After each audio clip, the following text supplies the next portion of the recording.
شریعت مطہرہ میں عورتوں کے لیے ہر قسم کے دھات سے بنے ہوئے زیورات کا استعمال کرنا پہننا درست جائز ہے، چاہے وہ زیورات سونے کے ہوں، چاندی کے، پیتل کے، لوہے کے، سٹیل کے، پلاسٹک کے، یہاں تک کہ جانوروں کے ہڈیوں سے بنائے گئے ہوں، سوائے انسان اور خنزیر کے، تو پہننا اور اس میں نماز پڑھنا درست جائز ہے۔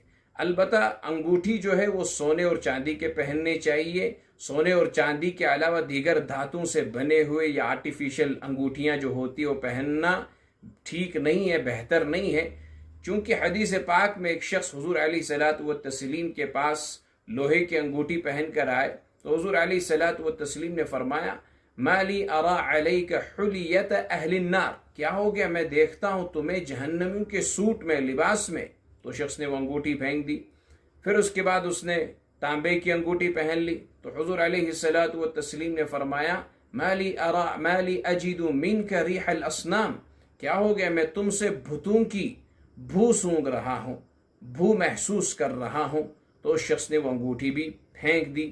تو اس سے پتہ چلتا ہے کہ انگوٹھی جو ہے وہ سونے اور چاندی کے پہننے چاہیے۔ سونے اور چاندی کے علاوہ دیگر دھاتوں سے، چاہے وہ پلاسٹک وغیرہ سے بنا ہو، تو وہ نہیں پہننا چاہیے، اس سے گریز کرنا چاہیے۔ ناجائز تو نہیں ہے لیکن حدیث میں ممانعت ہے، اس وجہ سے پہننا ٹھیک نہیں ہے۔